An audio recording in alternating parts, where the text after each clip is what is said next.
ಕರ್ನಾಟಕ ಶ್ರೀ ಗುರು ಮೇದರ Keteshwara trust, Shri Keteshwara ಮಹಾಮಠ ಮೇದರ ಗುರುಪೀಠ ಪೂಜ್ಯ ಗುರುಗಳು ಮತ್ತು ರಾಜ್ಯ ಟ್ರಸ್ಟ್ಗೆ ನೂತನವಾಗಿ ಆಯ್ಕೆಯಾಗಿರುವ ಎಲ್ಲ ಟ್ರಸ್ಟ್ಗಳ ರಾಜ್ಯ ಮೇದಾರ ಜನಾಂಗದ ಜನಜಾಗೃತ ಅಭಿಯಾನ ಪ್ರವಾಸ ನಿಮಿತ್ತ ಚಿಕ್ಕೋಡಿ ಘಟಕದ ಜನಜಾಗೃತಿ ಸಭೆ ನಡೆಯಿತು. ಈ ಸಭೆಯನ್ನು ಶ್ರೀ ಮೇದಾರ್ ಕೇತಯ್ಯನವರ ಭಾವಚಿತ್ರದ ಪೂಜೆ ಸಲ್ಲಿಸಿ ನಮಸ್ಕರಿಸುವುದರ ಜೊತೆಗೆ ಸ್ವಾಗತ ಗೀತೆಯೊಂದಿಗೆ ಚಾಲನೆ ನೀಡಲಾಯಿತು. ಬಂದಿರುವ ಅತಿಥಿಗಳನ್ನು ಹಾರು ಹಾಕುವುದರ ಮೂಲಕ ಸತ್ಕಾರ ಕೂಡ ಮಾಡಲಾಯಿತು. ಈ ಕಾರ್ಯಕ್ರಮ ಇಮ್ಮಡಿ ಬಸವ ಮೇದಾರ ಕೇತಯ್ಯ ಸ್ವಾಮೀಜಿಗಳು, ಚಿತ್ರದುರ್ಗ ಹಾಗೂ ಬಸವರಾಜ ಸ್ವಾಮೀಜಿಗಳು ಇಲ್ಕಲ್ ಇವರ ಆಶೀರ್ವಚನದೊಂದಿಗೆ ಯಾವುದೇ ಸಮಾಜ ಇದ್ದರೂ ಒಬ್ಬ ಗುರು ಇರಬೇಕು. ಆ ಗುರುವಿನ ಹಿಂದೆ ಸಂಘದ ಪದಾಧಿಕಾರಿಗಳು ಇರಬೇಕು. ಆ ಪದಾಧಿಕಾರಿಗಳನ್ನು ಆಯ್ಕೆ ಮಾಡುವ ಸಮಾಜ ಇದ್ದರೆ ಆ ಸಮಾಜದ ಜನರು ಯಾವಾಗಲೂ ಮುಂದಕ್ಕೆ ಸಾಗುತ್ತಾರೆ, ಹಿಂದಕ್ಕೆ ಸಾಗುವುದಿಲ್ಲ ಎಂದರು. ಬಂದಿರುವ ಅತಿಥಿಗಳು ಈ ಕಾರ್ಯಕ್ರಮದ ಕುರಿತು ತಮ್ಮ ಅನಿಸಿಕೆಗಳನ್ನು ವ್ಯಕ್ತಪಡಿಸಿ ಶ್ರೀ ವಿಶ್ವಗುರು ಬಸವೇಶ್ವರ ಇವರ ಬಗ್ಗೆ ಮೇದಾರ್ ಕೇತಯ್ಯ ಇವರ ಚರಿತ್ರೆ ಜೊತೆಯಲ್ಲಿ ಈ ಕಾರ್ಯಕ್ರಮ ಮಾಡುವರ ಮೂಲ ಉದ್ದೇಶ ಈ ಸಭೆಯಲ್ಲಿ ಮೇದಾರ್ ಸಮಾಜದ ಯುವ ಪೀಳಿಗೆಗಳು ಉನ್ನತ ಮಟ್ಟದ ವಿದ್ಯಾಭ್ಯಾಸದ ಜೊತೆಗೆ ಉನ್ನತ ಮಟ್ಟದ ಹುದ್ದೆಯಲ್ಲಿ ಇರಬೇಕು ಮತ್ತು ಸರ್ಕಾರದಿಂದ ಬರುವ ಸವಲತ್ತುಗಳನ್ನು ಮೇದಾರ್ ಸಮಾಜದ ಜನಾಂಗದವರಿಗೆ ಕೂಡ ಬರುವ ಬಗ್ಗೆ ಹಾಗೂ ಮೇದಾರ್ ಕೇತಯ್ಯ ಇವರ ಜಯಂತಿ ಎಲ್ಲ ಸರ್ಕಾರಿ ಕಚೇರಿಗಳಲ್ಲಿ ಮಾಡುವುದರ ಕುರಿತು ಇಂತಹ ಹಲವಾರು ವಿಷಯಗಳು ಚರ್ಚಿಸಲಾಯಿತು. ಈ ಕಾರ್ಯಕ್ರಮದಲ್ಲಿ ಸುನಿತಾ ಸುರೇಶ್ ಮೇದಾರ್ ಹಾಗೂ ಸಂಗಡಿಗರಿಂದ ಸ್ವಾಗತ ಗೀತೆಯೊಂದಿಗೆ ಸ್ವಾಗತಿಸಿದರು. ಸಿಪಿ ಪಾಟೀಲ್ ಪ್ರಾಸ್ತಾವಿಕವಾಗಿ ಮಾತನಾಡಿದರು. ರಾಘವೇಂದ್ರ ಬುರುಡ ನಿರೂಪಿಸಿದರು. ಸುಭಾಷ್ ಸಂಕ್ಪಾಳ್ ವಂದಿಸಿದರು. ಇದೇ ಸಂದರ್ಭದಲ್ಲಿ ಅಖಿಲ ಕರ್ನಾಟಕ ಶ್ರೀ ಗುರು ಮೇದರ ಕೇತೇಶ್ವರ ಟ್ರಸ್ಟ್ ಅಧ್ಯಕ್ಷರಾದ ಶ್ರೀ ಸಿಪಿ ಪಾಟೀಲ್, ಉಪಾಧ್ಯಕ್ಷರಾದ ಬಸವರಾಜ್ ರಮೇಶ್ ಅಥಣಿ ಹಾಗೂ ಬುರುಡ ಸಮಾಜದ ಅಧ್ಯಕ್ಷರು ಹಾಗೂ ಪುರಸಭೆ ಸದಸ್ಯರು ನಾಗರಾಜ್ ಮೇದಾರ್, ಶಂಕರ್ ಮಹಾದೇವ್ ಮೇದಾರ್, ಶಂಕರ್ ಸತ್ಯಪ್ಪ ಮೇದಾರ್, ಬಾಬು ಶಿವಲಿಂಗ್ ಮೇದಾರ್, ಚಂದ್ರಕಾಂತ್ ಯಲ್ಲಪ್ಪ ಬುರುಡ, ಅಶೋಕ್ ಸಿದ್ದಪ್ಪ ಮೇದಾರ್ ಹಾಗೂ ಚಂದ್ರಕಾಂತ್ ಲಕ್ಷ್ಮಣ್ ಬುರುಡ, ದೀಪಕ್ ಕಲ್ಲಪ್ಪ ಬುರುಡ, ಸುರೇಶ್ ಬಾಬು ಮೇದಾರ್, ಮಾರುತಿ ಬುರುಡ, ರಾಜು ಬಾಳು ಬುರುಡ, ಆನಂದ್ ಬಾಳು ಬುರುಡ, ಅಜಿತ್ ಮೇದಾರ್, ಸುರೇಶ್ ಯಲ್ಲಪ್ಪ ಬುರುಡ, ಅರ್ಜುನ್ ಶಂಕರ್ ಬುರುಡ, ಅಥಣಿ, ನಿಪ್ಪಾಣಿ, ಹುಕ್ಕೇರಿ, ರಾಯಬಾಗ್ ಸಮಸ್ತ ಮೇದಾರ ಕುಲ ಬಾಂಧವರು ಉಪಸ್ಥಿತರಿದ್ದರು. ಪಂಚಾಯತಿ ಇರಲಿ, ಸಂಘ ಸಂಸ್ಥೆ ಇರಲಿ, ಯಾವುದೋ ಒಂದು ದೇವಸ್ಥಾನ ಇರಲಿ, ನಂಗೆ ಬರಾಗಿಲ್ಪ ನನ್ನ ಕೆಲಸ ಇದೆಯಾ ಅನ್ನಕ್ ಹೋಗಬೇಡ್ರಿ. ನೀವು ಯಾವಾಗ ನೀವು ಎಲ್ಲಾದ್ರೂ ಭಾಗವಹಿಸ್ತೀರಿ ಅವಾಗ ನಮ್ಮ ಮೇದಾರ ಜನ ಮುಂದೆ ಬರ್ತೈತಿ. ಇಲ್ಲಾದ್ರೆ ಬರಂಗಿಲ್ಲ. ಇಲ್ಲಾದ್ರೆ ನಮಗಂತ ಬಿಟ್ಟು ತೆರಮಿಲ್ಲ. ಹಸಿ ಗಂಜಿ ಹಸಿ ಬಿಟ್ರ ಬಿಸಿ ಗಂಜಿ ಫಿಕ್ಸಿಂಗ್ ನಮಗ್ ಅದ್ಯಾಕ ನಮಗೆ ದೇವ್ರು ನಮ್ಗೆ ಹೊರಾಣ ಕೊಟ್ಟಿಲ್ಲ. ಎಲ್ಲಿ ಬೇಕಾದ್ರೆ ಹೋಗ್ಲಿ, ನಾವ್ ಕೆಲಸ ಮಾಡಿದ್ರೆ ನಮ್ಗೆ ದುಡ್ಡು ಇದ್ದಲ್ಲ. ಅದಕ್ಕೆ ದಯವಿಟ್ಟು ಹತ್ರ ಒಳಗೆ ಒಂದ್ ಸ್ವಲ್ಪ ಸೇವಾ ಅಂದ್ರೆ ಏನ, ಸಮಾಜ ಸೇವಾ, ಇಂಥವ್ ಸಭೆಗಳ ಮೀಟಿಂಗ್ಗಳ ಸಮಾಜ ಯಾವಾಗ ಕರಿತೈತಿ ಅವಾಗ ಸ್ವಲ್ಪ ಬರೋದ ಹೋಗೋದು, ಇದ ಸೇವಾ. ನೀವು ಕೈಲಿಂದ ರೊಕ್ಕ ಕೊಡೋದ ಮಾಡೋದ ಏನ್ ಮಾಡಕ್ ಹೋಗ್ಬೇಡ. ಯಾಕಂದ್ರೆ ಹೆಂಗಾಗತೈತಿ, ಈಗ 4 ಮಂದಿ ಮಾಡ್ತಿರಂದ್ರ ಅವರು ಎಲ್ಲ ಕಡೆ ಹೋಗ್ತಿರ್ತಾರ. ಹಂಗ ಬೇಡ, ನೀವು ಬರ್ಬೇಕು. ಈಗ ನೀವೇನು ಬಂದಿಲ್ಲ, ನಿಮ್ ಹಿಂದಿನವ್ರಿಗೂ ಬರ್ಬೇಕು ಮತ್ತೊಂದು ಕಾರ್ಯಕ್ರಮ. ಹಿಂಗಾಗ ಮಾಡಿದ್ರೆ ನಾವು ಸಮಾಜ ಬೆಳಕಿಗೆ ಬರೋದು, ಇಲ್ಲಂದ್ರೆ ಬೆಳಕಿಗೆ ಬರಂಗಿಲ್ಲ. ಪ್ರತಿಯೊಂದು ಯಾವುದೇ ಇರಲಿ. ಈಗ ನಾವು ಕೆಲವು ಮಂದಿ ಸಂಘ ಸಂಸ್ಥೆದೊಳಗೆ ಇಲ್ಲಪ್ಪ ನಮ್ದು ಹೆಸರು ಐತಿ, ನಿನ್ನೊಂದು ಹೆಸರು ಕೊಟ್ಟು ಬ್ಯಾಡ ಅಂತಾರ. ಹಂಗ ಅನ್ನಕ್ ಹೋಗ್ಬೇಡ. ಯಾಕೆ ಕೊಡ್ತಾನೆ, ಯಾರು ಇರೋರ ಪ್ರತಿಯೊಂದು ಈಗ ನಾವು ಮೂರ್ ಹತ್ತಲ್ಲ, ನೀವ್ ಏನು ಬಂದಿರಲ್ಲ, ನಿಮ್ ಊರಾಗ ಹೇಳತ್ತೇವು ಯಾವುದೇ ಇರಲಿ. ಯಾಕಂದ್ರೆ ರಿಜಿಸ್ಟ್ರೇಷನ್ ಮಾಡಿದಾರ ಎಷ್ಟಿ ಒಂದು ಸೀಟ್ ಯಾವ್ದ್ರೊಳಗ ಸಂಘ ಸಂಸ್ಥೆ ಇರಲಿ, ಪಂಚಾಯತಿ ಇರಲಿ, ಯಾವುದೇ ಚುನಾವಣೆ ಇರಲಿ, ಎಷ್ಟಿ ಒಂದು ಕ್ಯಾಟಗರಿ ಬೇಕ. ಹೀಗಾಗಿ ನಾವೆಲ್ಲರೂ ಪ್ರತಿ ಒಂದು ರಂಗದಾಗ ಎಲ್ಲಾ ಭಾಗವಹಿಸಿ ಮತ್ತ ಗೌರಿ ಹುಣ್ಣಿಗೆ ಏನ್ ನಾವು ಜಯಂತಿ ಮಾಡ್ತೇವಲ್ಲ ಆ ದೊಡ್ಡ ಪ್ರಮಾಣದಾಗ ಮಾಡಿ ಒಂದು ನಮ್ದು ನ್ಯೂಸ್ ಆಗ್ಲಿ, ಒಂದು ದಿನಪತ್ರಿಕೆ ಪೇಪರ್ದಾಗ ಆಗ್ಲಿ ಅದು ಬರ್ಬೇಕು. ಮತ್ ಯಾರಲ್ಲಿ ರಾಜಕೀಯದವ್ರು ಯಾರು ಇರುವರಕ ಅವ್ರು ಕರ್ಕೊಂಡು ಹೋಗಿ ಪೂಜೆ ಮಾಡೋದ ಮಟ್ಟೋದು ಮಾಡ್ಯಾನ ನಾವು ಒಂದು ಸಂಘಟಿತ ದೇವ್ ಅನ್ನೋದು ನಾವು ಮುಂದೆ ಬರ್ತೇವೆ. ಇಲ್ಲಾಂದ್ರೆ ನಾವು ಬರಂಗಿಲ್ಲ. ನಮ್ಮ ಇಷ್ಟು ನಮ್ಗೆ ಅನಿಸಿಕೆ ನಮ್ಮ ಮನಸ್ಸು. ನಮ್ಮ ಜನಸಂಖ್ಯೆ 2011 ಜನಗಣತಿ ಪ್ರಕಾರ ನಾವಿರೋದು 44,000. ಆದ್ರೆ ವಾಲ್ಮೀಕಿ ಜನಸಂಖ್ಯೆ ಇರೋದು 35 ಲಕ್ಷ. 44,000 35 ಲಕ್ಷ ಇದೆ. ಆದ್ರೆ ಎಸ್ಟಿ ಒಳಗ 51 ಜಾತಿ, 51 ಜಾತಿಯೊಳಗೆ ನಂಬರ್ 1 ಜಾತಿ ವಾಲ್ಮೀಕಿಯವರು, ನಂಬರ್ 2 ಮೇದಾರರು. 44,000 ಇದ್ರು ಎರಡನೇ ಪ್ಲೇಸ್. ಆದ್ರೆ ನೀವು ಒಂದು ಒಳ್ಳೆ ದೊಡ್ಡ ಉಪಕಾರ ಏನ್ ಮಾಡಿದ್ರಿ ಅಂದ್ರೆ ಸರ್ಕಾರಕ್ಕೆ ನಿಮ್ಮ ಜನಸಂಖ್ಯೆಯನ್ನು ತೋರಿಸಿಕೊಟ್ರು. 7/1/2023 ಏನು ಸಮಾವೇಶ ಆಯ್ತು, ನಾನು ಅವಾಗ ಮೇಲೆ ಇದ್ದಂತ ಮುಖ್ಯಮಂತ್ರಿಗಳಿಗೆ ಹೇಳಿದೆ, ನೋಡಿ ಸರ್, ಜನಗಣತಿ ನೀವು 44,000 ಅಂತೀರಿ, ನಾವು 1.5 ಲಕ್ಷ ಜನ ಇಲ್ಲಿ ಕುಳಿತಿದ್ದೇವೆ ಸಮಾವೇಶಕ್ಕೆ. ಇದು ಬರೇ 30% ಬಂದಿದ್ದು ರಾಜ್ಯದಿಂದ, ಇನ್ನೂ 70% ಬಂದಿಲ್ಲ. ಆದ್ದರಿಂದ ನಾವು 4.5 ಲಕ್ಷ ಜನಕ್ಕಿಂತ ಮೇಲೆ ಇದ್ದೀವಿ. ಅದರ ಪ್ರಕಾರ ನಮ್ಮ ಜನಗಣತಿ ಮತ್ತು ಸವಲತ್ತು ಕೊಡಬೇಕು ಅಂತೇಳಿ ಒತ್ತಾಯವನ್ನು ಮಾಡಿದ್ದೇವೆ. ಈ ವಿಚಾರವಾಗಿ ಈಗ ಸಿದ್ದರಾಮಯ್ಯನವರಿಗೆ ಅಪಾಯಿಂಟ್ಮೆಂಟ್ ನಮ್ಮ ಗುರುಗಳು ಶೀಘ್ರದಲ್ಲಿ ತಗೊಳ್ತಾರೆ. ಈ ವಿಚಾರ ಅವರಿಗೂ ಹೇಳ್ತೇವೆ. ನಮ್ಮ ಒಳ ಮೀಸಲಾತಿ ಕೊಡೋಕ್ಕಿಂತ ಮೊದಲಿಗೆ ನಮ್ದು 2011ಕ್ಕಿಂತ ಮೊದಲಿಗೆ ಏನು ಮೇಧಾ ಅಂತಿತ್ತು, MEDA ಮೇಧಾ. ಅದರ ನಂತರ 2012 ಮೇದಾರ, ಮೇದಾರಿ, ಗೌರುಗ, ಬುರುಡ ಎಲ್ಲ ಉಪಜಾತಿಗಳೇನು ಸೇರಿದ್ವು. ಅದರ ನಂತರ ಜನಗಣತಿ ಆಗಲಿಲ್ಲ. ಇದರ ಪ್ರಕಾರ ಹೋದ್ರೆ ಅವಾಗ ಕೂರ್ಗ್ನಲ್ಲಿ ಮಾತ್ರ ಮೇದಾರಿತ್ತು, ಮೇಧಾ ಅಂತಿತ್ತು. ಅದನ್ನ ಕೆಲವೇ ಪ್ರಜ್ಞಾವಂತರು ಏನ್ ಮಾಡಿದ್ರು, ಎಲ್ಲಾ ರಾಜ್ಯದಲ್ಲಿ ಅಲ್ಲೇ 1 ಕುಟುಂಬ 2 ಕುಟುಂಬ ಮೇಧಾ ಅಂತ ಹಚ್ಕೊಂಡು ಅವರಿಗೆ ST ಸರ್ಟಿಫಿಕೇಟ್ ಸಿಕ್ತು. ಆದರೆ ನಾವು 2012 ನಂತ ಕೇಂದ್ರ ಸರ್ಕಾರದ ಗೆಜೆಟ್ ನೋಟಿಫಿಕೇಶನ್ ಆದ ನಂತರ ಜನಗಣತಿ ಆಗಲಿಲ್ಲ. ಆದ್ರಿಂದ ನೀವು ಸೋಷಿಯಲ್ ವೆಲ್ಫೇರ್ ದಿಂದ ಜನಗಣತಿ ಮಾಡಿಸ್ರಿ. ಆ ಜನಗಣತಿ ಮಾಡಿಸ್ಲಿಕ್ಕೆ ನಿಮ್ಮ ಒಂದು ಸಹಾಯ ಬಹಳ ಇಂಪಾರ್ಟೆಂಟ್. ಯಾಕೆ ಈ ಮಾತು ಹೇಳ್ತಾ ಇದ್ದೀನಿ ಅಂದ್ರೆ, ನೀವು ಎಲ್ಲ ಜಿಲ್ಲಾ ಕಮಿಟಿ, ತಾಲೂಕಾ ಕಮಿಟಿ ಶೀಘ್ರ ಮಾಡಿ ನಿಮ್ಮ ತಾಲೂಕಿನ, ಈಗ ದಾವಣಗೆರೆ ಜಿಲ್ಲಾದವರು ಮಾಡಿದ್ದಾರೆ ಜನಗಣತಿಯನ್ನು. ಅಲ್ಲಿ ಕ್ಲಿಯರ್ ಆಗಿ ಕೊಟ್ಟಿದ್ದಾರೆ ಯಾರು ಮೇಧಾರಿ, ಗೌರಿಗ, ಬುರುಡ ಇದ್ದಂತಹ ಜನಗಣತಿಯನ್ನು ಮಾಡಿದ್ದಾರೆ, ಯಾರು ಸರ್ಕಾರಿ ನೌಕರಸ್ಥರಿದ್ದಾರೆ, ಯಾರು ಖಾಸಗಿ ನೌಕರಸ್ಥರಿದ್ದಾರೆ, ಯಾರು ಕೂಲಿ ನಮ್ಮ ಭತ್ತದ ಕೆಲಸವನ್ನ, ಅಂಬು ಕೆಲಸವನ್ನು ಮಾಡಿದಂತ ಕಾರ್ಮಿಕರಿದ್ದಾರೆ, ವಿದ್ಯಾವಂತರು ಎಷ್ಟಿದ್ದಾರೆ, ವಿದ್ಯಾ ಇಲ್ಲದಿದ್ದವರು ಎಷ್ಟಿದ್ದಾರೆ, ಆಮೇಲೆ ಕಟ್ಟ ಕಡೆಗೆ BPL ಮತ್ತು ಏನು 3 ಕ್ಯಾಟಗರಿ ಇದಾವೆ, ಯಾರ್ಯಾರು ವಿಂಗಡಣೆ ಮಾಡಿ ಬ್ಯಾಂಕ್ ಅಕೌಂಟ್ ಅನ್ನ ತಯಾರು ಮಾಡಿ ಕೊಟ್ಟಿದ್ದೆ. ಆದ್ರೆ ನಿಮ್ಮದು ಯಾವಾಗ ರೆಡಿ ಆಗ್ತದೆ ಅವಾಗ ನಾವು ಸಿದ್ದರಾಮಯ್ಯ ಸಾಹೇಬರಿಗೆ ಇದನ್ನ ಸೋಷಿಯಲ್ ವೆಲ್ಫೇರ್ ನ ಕೋಆರ್ಡಿನೇಷನ್ ಮಾಡಿ ಅದನ್ನ ಅನೌನ್ಸ್ ಮಾಡಿದ ನಂತರ ನಮ್ಗೆ ಒಳ ಮೀಸಲಾತಿ ಕೊಡ್ರಿ. ಅವಾಗ ನಮ್ಗೆ ಏನಾದರೂ 1% ಅಥವಾ 0.5% ಸಿಗ್ತದೆ. ಈಗ ಕೊಟ್ಟಿದ್ದಾದ್ರೆ 0.1% ಸಿಗ್ತದೆ, ಏನು ಉಪಯೋಗ ಆಗಲ್ಲ. ಆದ್ರಿಂದ ಈ ವಿಚಾರವಾಗಿ ನಮ್ಮ ಕುಲಗುರುಗಳು ಸವಿಸ್ತಾರವಾಗಿ ತಮಗೆ ಮನವರಿಕೆಯನ್ನು ಮಾಡಿಕೊಡ್ತಾರೆ. ಈ ವಿಚಾರ ಬಹಳ ಇಂಪಾರ್ಟೆಂಟ್ ಇದೆ. ನಾವೇನು ಕೇಳಿದ್ರಿ ಆಗಬೇಕು, ಯಾವ ರೀತಿ ಸಂಘಟನೆಗಳು ನಾವು ಮಾಡಬೇಕು, ನಾವು ಸಂಘಟನೆಗಳ ಮುಖಾಂತರ ಹೋರಾಟಗಳನ್ನು ಮಾಡಬೇಕು. ಸರ್ಕಾರದ ಸವಲತ್ತುಗಳು ನಮಗೆ ಸಮಾಜದ ಕಡೆ ವ್ಯಕ್ತಿಗೂ ಸಿಗುವಂತ ಒಂದು ಕೆಲಸ ಆಗಬೇಕು. ಕೆಲಸ ಆಗಬೇಕು ಅಂದ್ರೆ ಆ ನಗರದ ಆ ಒಂದು ಜಿಲ್ಲೆ, ತಾಲೂಕು ಮಟ್ಟದಲ್ಲಿ ಪ್ರತಿಯೊಬ್ಬರು ಸಂಘಟನಾ ರೂಪದಲ್ಲಿ ಸಂಘಗಳನ್ನು, ತಾಲೂಕು ಚಿಕ್ಕೋಡಿ ಗ್ರಾಮ, ತಾಲೂಕು ನಗರ, ಜಿಲ್ಲಾ ಮಟ್ಟದಲ್ಲಿ ಎಲ್ಲ ಒಂದು ಸಂಘಗಳನ್ನ ಪ್ರತಿಷ್ಠಾಪನೆ ಮಾಡಬೇಕು.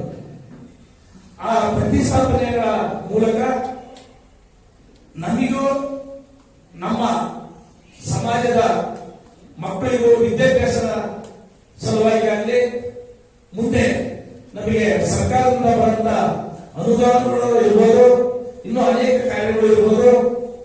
ಯಾವ ವ್ಯಕ್ತಿನೋ ನಾವು ಮನೆಯಲ್ಲಿ ಕೂತ್ಕೊಂಡು ಕೇಳಿದ್ರೆ ಯಾವ ಸರ್ಕಾರಿ ಅಧಿಕಾರಿಗಳಾಗಲಿ, ರಾಜಕೀಯ ವ್ಯಕ್ತಿಗಳಾಗಲಿ ನಮ್ಮ ಮನೆ ಬಾಗಿಲಿಗೆ ತಲುಪಡಲ್ಲ. ಅದಕ್ಕೆ ಹೋರಾಟದ ಮುಖಾಂತರ ನಮ್ಮ ಸಮಾಜದ ಅಭಿವೃದ್ಧಿಯನ್ನ ಈಗ ಇರಂತ ಯುವ ಪೀಳಿಗೆ ಮತ್ತು ಅನುಭವ ಇರಂತ ಆತ್ಮೀಯ ಎಲ್ಲ ಬಂಧುಗಳು ಒಗ್ಗಟ್ಟಾಗಿ ನಮ್ಮ ಸಮಾಜವನ್ನ ಒಗ್ಗೂಡಿಸಬೇಕು. ಯಾಕಂದ್ರೆ ಈ ಮಾತು ಹೇಳ್ತೀನಿ ಅಂದ್ರೆ, ನಮ್ಮ ಸಮಾಜದ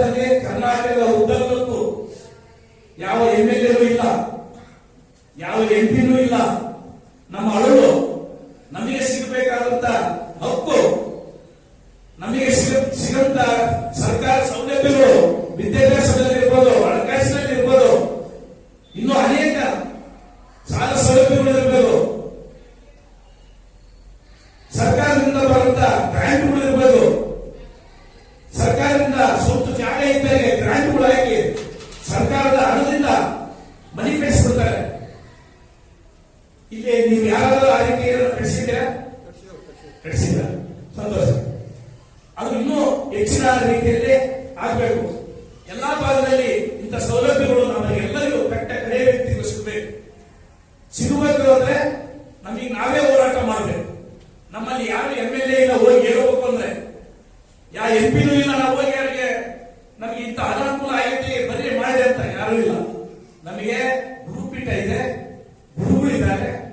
ನಮ್ಮ ಆಗು ಹೋಗುಗಳು, ಕಷ್ಟ ಸುಖಗಳು ನಮ್ಮ ಗುರುಗಳಿಗೆ ತಿಳಿಸೋಣ.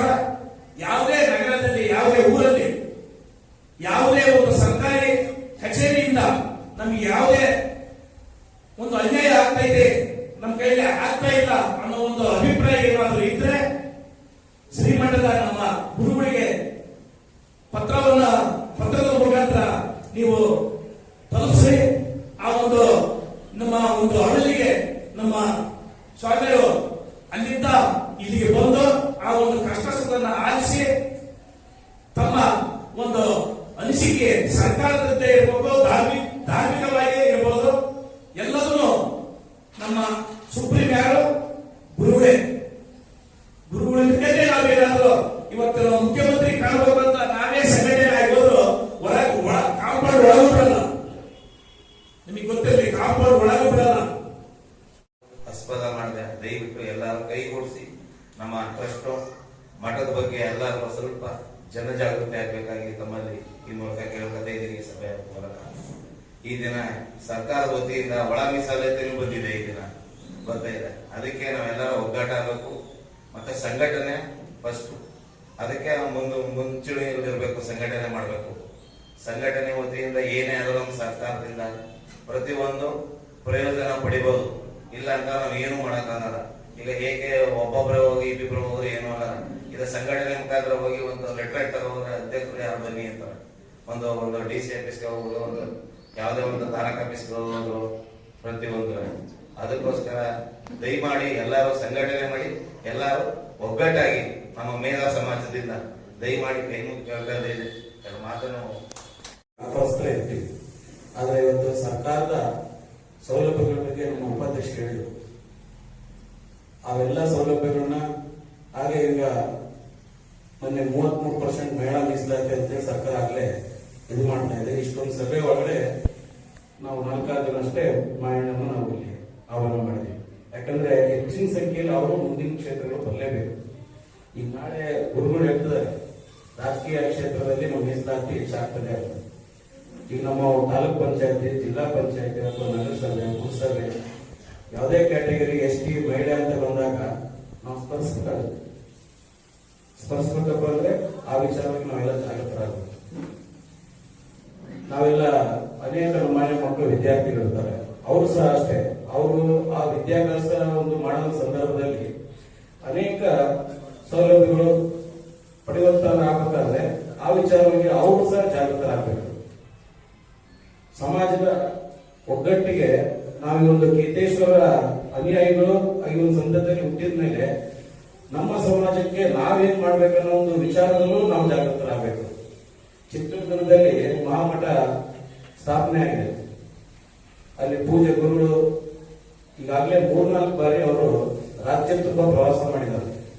ಪ್ರಾಯಶಃ ಈ ಚಿಕ್ಕೋಡಿ ಸಹ ಹಲವು ಬಾರಿ ಈ ತರ ಬಂದಿದ್ದಾರೆ.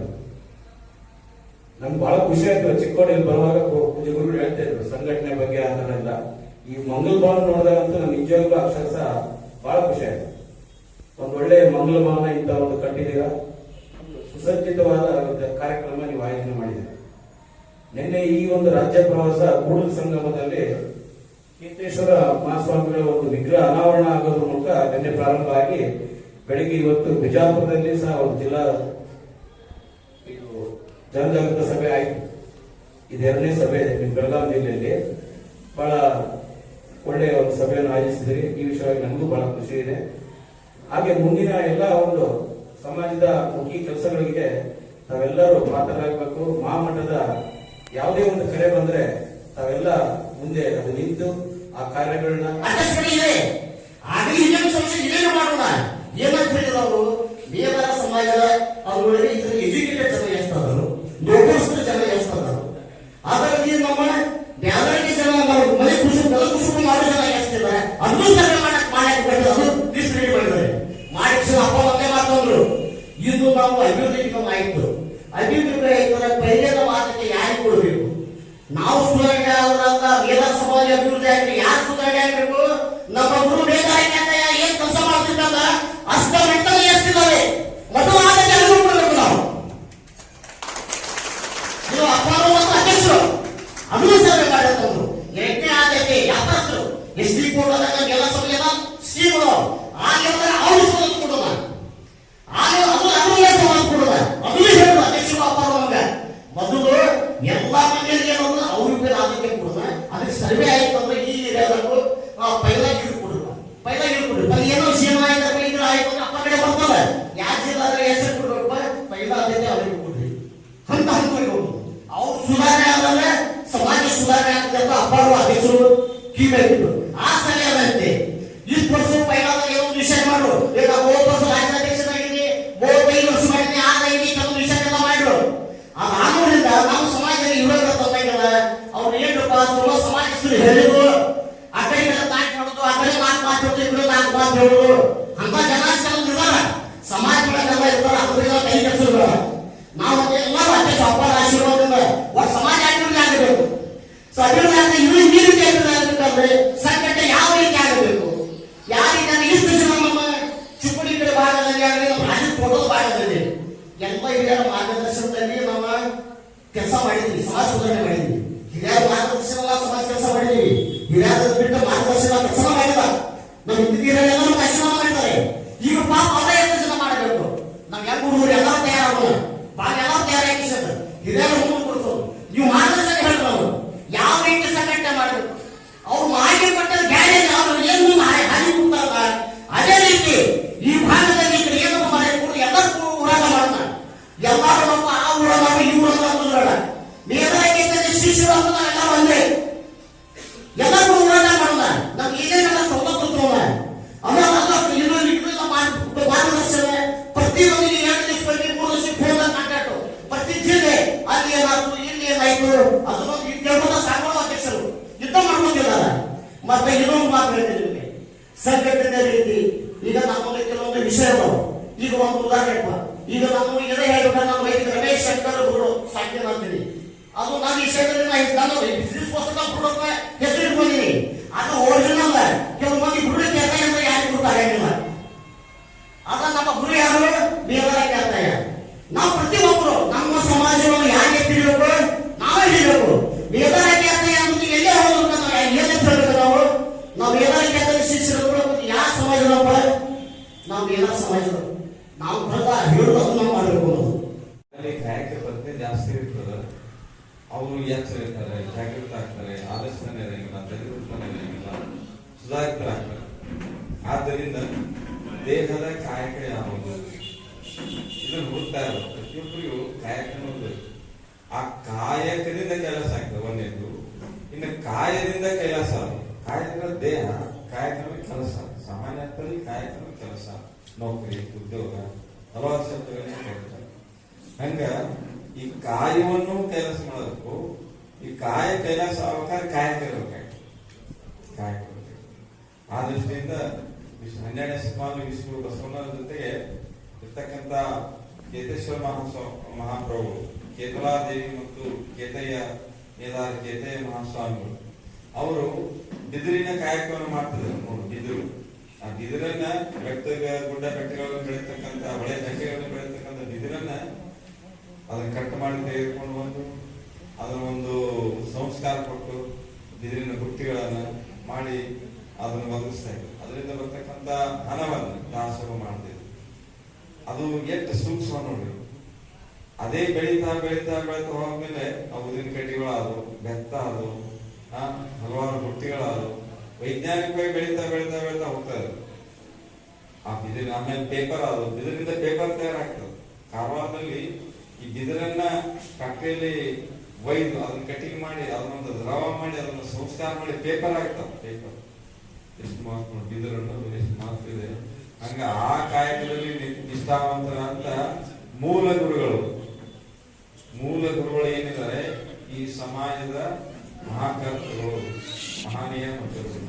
ಹಂಗ ಅವರ ಒಂದು ಸೇವೆಯನ್ನು ಸ್ಮರಣೆ ಮಾಡುತ್ತಾ ಅದರಲ್ಲಿ ಪ್ರವೃತ್ತಿಯನ್ನು ಮಾಡುತ್ತಾ ಈಗ ಅದು 12ನೇ ಶತಮಾನದಲ್ಲಿ ಮುಂದುವರಿದಂತ ಕಾಯಕ. ಇನ್ನು ಬೇರೆ ಬೇರೆ ಎಷ್ಟೋ ಕಾಯಕಗಳಿದಾವೆ. ಆದರೆ ಅದು ರೂಪ ಬದಲಾವಣೆ ಆಗ್ತಾ ಬರ್ತಾ ಇರ್ತದೆ. ಆದ್ದರಿಂದ ಅದನ್ನು ವೈಜ್ಞಾನಿಕವಾಗಿ ಬಳಸ್ತಾ ಮುಂದುವರಿಲಿಕ್ಕೆ ಎಲ್ಲರಿಗೂ ಸಾಧ್ಯವಾಗಲಿ.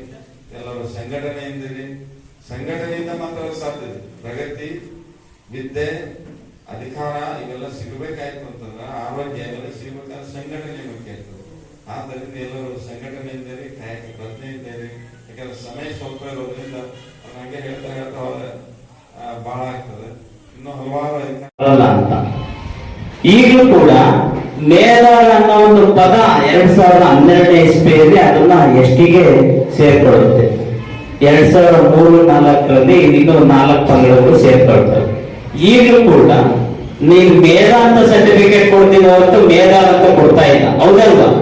ಹೌದಾ ಹೇಳಿದ್ರೆ ಮತ್ತೆ ಮೇಧಾಳು ಸರ್ಟಿಫಿಕೇಟ್ ಕೊಡ್ಬೇಕು. ಅದನ್ನ ಉಲ್ಲೇಖನ ನಾವು ತೋರಿಸ್ಬೇಕು. ರಾಜ್ಯಪಾಲರು ಆದೇಶಾನುಸಾರದಲ್ಲಿ ನಾವು ಈಗಾಗಲೇ ಏನ್ ಮಾಡಿದ್ವಿ, ನಾವು ಎಷ್ಟು ಒಳ ಸೇರ್ಕೊಂಡಿದ್ವಿ 2012ರಲ್ಲಿ ಅದು ತೋರಿಸ್ಬೇಕು. ಅದು ತೋರಿಸಿದ್ರೆ ಅದು ಒಳ ಬರುತ್ತೆ. ಈಗ ನಿಮ್ಮ ಎಲ್ಲ ಮನವಿಗಳನ್ನ ನಾನು ಸ್ವೀಕರಿಸ್ತೀನಿ. ನೀವು ಯಾವುದು ಸ್ವೀಕರಿಸೋಣಲ್ಲ. ಈಗೇನು ಅತಿ ಶೀಘ್ರದಲ್ಲೇ ನಾವು ರಾಜ್ಯದ ಮುಖ್ಯಮಂತ್ರಿಗಳನ್ನ ಸಮಯವನ್ನು ನಿಗದಿ ಮಾಡಿದ ಮೇಲೆ ನಮ್ಮೆಲ್ಲ ಜಿಲ್ಲೆ ಮುಖಂಡರುಗಳಿಗೆ ನಾನು ಸೂಚನೆ ಕೊಡುವುದರ ಮುಖಾಂತರ ನೀವು ಅಲ್ಲಿ ಬಂದು ನಮ್ಮ ಪ್ರತ್ಯೇಕ ಅಭಿವೃದ್ಧಿ ನಿಗಮದ ಮುಂದಿನ ಡೆವಲಪ್ಮೆಂಟ್ ಬಗ್ಗೆ ಮಾತಾಡೋದ್ರ ಜೊತೆಗೆ ಮತ್ತೆ ಶಿವಶರಣ ಮೇಧಾಳ ಕೇತಯ್ಯನವರ ಜಯಂತಿ ಮಾಡುವುದರ ಬಗ್ಗೆ, ಅದೇ ರೀತಿಯಾಗಿ ಮೀಸಲಾತಿ ವಿಚಾರದ ಬಗ್ಗೆ ಈ 3 ಕಾನ್ಸೆಪ್ಟ್ ಇಟ್ಟುಕೊಂಡು ಚರ್ಚೆಗೆ ತರುವಂತ ಒಂದು ಕೆಲಸ ಸಮಾಜದವರು, ಟ್ರಸ್ಟಿಗಳು, ನಾವು ನೀವು ಎಲ್ಲ ಸೇರಿ ಮಾಡುವಂತ ಒಂದು ಕೆಲಸ ಇದು ಬಹಳ ಮುಖ್ಯ ಅಂತ ನಾನು ಈ ಸಂದರ್ಭದಲ್ಲಿ ಹೇಳಕ್ಕೆ ನಾನು ಅಭಿಮಾನದಿಂದ ಹೇಳಕ್ಕೆ ನಾನು ಬಯಸ್ತೇನೆ. ಅದೇ ರೀತಿಯಾಗಿ ನೀವು ಕೂಡ ಸಂಘ ಇಲ್ಲದಂತೆ ಇರುವಂತ ಸಂಘಗಳು ರಚನೆ ಮಾಡಿಕೊಂಡು ಸಂಘಟನೆ ಮಾಡೋದ್ರ ಮುಖಾಂತರ ಸಂಘಟನೆಗೆ ಯಾವತ್ತೂ ಕೊರತೆ ಆಗ್ಬಾರ್ದು ನಾವು. ಯಾಕೆ ಅಂತಂದ್ರೆ ಸಂಘಟನೆ ಶಕ್ತಿನೇ ಸಂಘಟನೆ. ಇವೆರಡು ಯಾರು ಅರ್ಥ ಮಾಡ್ಕೊಳ್ತೀರೋ ಅದು ಸಂಘಟನೆಗೆ ಒತ್ತು ಕೊಡುವಂಥದ್ದು. ನಾನು ಪ್ರತಿ ಸಲ ಈ ಭಾಗದಲ್ಲಿ ಬಂದಾಗ ಕನಿಷ್ಠ ಅಂದ್ರೆ ಇಷ್ಟು ಜನ ಸೇರ್ತಾರೆ. ನಾವು ಯಾವಾಗ್ಲೂ ಅದು ನೋಡಿದ್ವಿ. ಯಾಕೆ ಸೇರ್ತಾರೆ ಅಂತಂದ್ರೆ ಏನೋ ನಮ್ಮ ಗುರುಗಳು ಬರ್ತಾ ಇದ್ದಾರೆ, ನಮ್ಮ ಎಲ್ಲ ಮುಖಂಡರುಗಳು ಬರ್ತಾ ಇದ್ದಾರೆ ಅನ್ನೋ ಒಂದು ವಿಚಾರದಲ್ಲಿ ನೀವು ಸೇರುವಂತ ಒಂದು ಕೆಲಸ ಅವತ್ತಿನಿಂದ ಇವತ್ತಿನವರೆಗೂ ನನಗೆ ಬಹಳ ಪ್ರೇಮ, ಅಭಿಮಾನ ಅಂತ ನಾನು ಹೇಳಕ್ಕೆ ನಾನು ಬಯಸ್ತೇನೆ. ನಮ್ಮ ಅತಿಥಿ ರಮೇಶ್ ಈಗಾಗಲೇ 3 ಜಿಲ್ಲೆಯನ್ನು ಉಸ್ತುವಾರಿಯಾಗಿ ಮಾಡಿದ್ರು. ಬಿಜಾಪುರ, ಬಾಗಲಕೋಟೆ, ಈ ಕಡೆ ಬೆಳಗಾಂ ಜಿಲ್ಲೆ. ಯಾಕೆಂತಂದ್ರೆ ನೀವು ಆರ್ಗನೈಸ್ ಮಾಡಕ್ಕೆ ಸರಿಯಾಗಿ ಆಗ್ತಾ ಇದೆ ಈ ವ್ಯವಸ್ಥೆಯಲ್ಲಿ. ಅವರೆಲ್ಲ ಮುಂದೆ ನಿಂತ್ಕೊಂಡು ನಾವೆಲ್ಲ ಮಾಡುವಂತ ಒಂದು ಕೆಲಸ ಆಗ್ಬೇಕಾಗುತ್ತೆ. ಮುಂದೆ ಇದನ್ನ ಎಲ್ಲೋ ಒಂದು ಕಡೆ ಕೊಂಡೊಯ್ಯುವಂತ ಒಂದು ಕೆಲಸ ನಾವು ನೀವು ಎಲ್ಲರೂ ಮಾಡಬೇಕು. ಪ್ರತಿ ವರ್ಷದಲ್ಲಿ ನಮ್ಮ ಶ್ರೀಮಠದಲ್ಲಿ ಏಪ್ರಿಲ್ 13ನೇ ತಾರೀಕು, ಡಿಸೆಂಬರ್ 15ನೇ ತಾರೀಕು ಕಾರ್ಯಕ್ರಮ ನಡೆಯುವಂತ ಸಂದರ್ಭದಲ್ಲಿ ನಾನು ಪ್ರವಾಸ ಮಾಡ್ತೀನೋ ಬಿಡ್ತೀನೋ ನೆಕ್ಸ್ಟ್. ಆದ್ರೆ ನಮ್ ಗುರುಗಳ ಕಾರ್ಯಕ್ರಮ ಅಂತೂ ನಿಮ್ಮ ತಲೆಗೆ ಯಾವಾಗಲೂ ಕೂಡ 15ನೇ ತಾರೀಕು, ಏಪ್ರಿಲ್ 13ನೇ ತಾರೀಕು ಗಮನದಲ್ಲಿ ನೀವು ತಲೆಗೆ ಇಟ್ಕೊಳ್ಬೇಕು. ಯಾಕಂತಂದ್ರೆ ನಾವು ನಿಮ್ಮನ್ನ ಅಲ್ಲಿಂದ ಇಲ್ಲಿ ಬಂದು ಎಲ್ಲ ವಿಚಾರದಲ್ಲಿ ನಿಮ್ಗೆ ಆರ್ಗನೈಸ್ ಮಾಡ್ತಾ ಇರ್ತೀವಿ. ಬಟ್ ಏನು ವಿಚಾರ, ಏನು ಎಂತ ಅಂತ ನಾವೆಲ್ಲ ಮಾಡ್ತಾ ಇರ್ತೇವೆ. ನೀವು ಕೂಡ ಶ್ರೀಮಠದಲ್ಲಿ ನೀವು ಯಾವತ್ತು ಬರೋಕ್ಕೆ ಆಗಲ್ಲ. ಆದ್ರೆ ಬಂದ್ರೆ ನಮ್ಮ ಡಿಸೆಂಬರ್ 15ನೇ ತಾರೀಕು ಕಾರ್ಯಕ್ರಮಕ್ಕೆ ನೀವೆಲ್ಲರೂ ಬರಬೇಕು. ಅದ್ ಬಿಟ್ಟರೆ ಗುರುಗಳು ಏಪ್ರಿಲ್ 13ಕ್ಕೆ ಬರಬೇಕು. ವರ್ಷದಲ್ಲಿ 2 ಕಾರ್ಯಕ್ರಮ ಸದಾ ನೀವು ಬರುವಂತರಾಗಬೇಕು. ನಿಮ್ಮ ರಕ್ಷಣೆ ಮಾಡ್ತಾ ಇದ್ದೀನಿ ನಾನು, ನಿಮ್ಮ ಹಿತವನ್ನ ಕಾಯ್ತಾ ಇದ್ದೀನಿ. ನನಗೆ ಯಾರು ಕಾಯಾರ? ಮತ್ತೆ ನನಗೆ ಯಾರು ಕಾಯ್ಬೇಕಪ್ಪ? ನೀವೇ ಕಾಯ್ಕೊಂಡ್ರೆ ನನಗೆ ಕಾಯಕ್ ಬರಲ್ಲ ಅಂತ. ನಿಮ್ಮ ಹಿತವನ್ನ ಕಾಯ್ತೀವಿ ಅಂತಂದ್ರೆ, ನಿಮ್ಮನ್ನ ರಕ್ಷಣೆಯಿಂದ ಸೇವೆ ಮಾಡ್ತೀವಿ ಅಂತಂದ್ರೆ ನಿಮಗೆ ಸರ್ಕಾರಕ್ಕೆ ನೀವು ಸರ್ಕಾರಕ್ಕೆ ಮುಟ್ಟುವಂತ ಕೆಲಸ ಮಾಡ್ತೀವಿ ಅಂತಂದ್ರೆ ನಮ್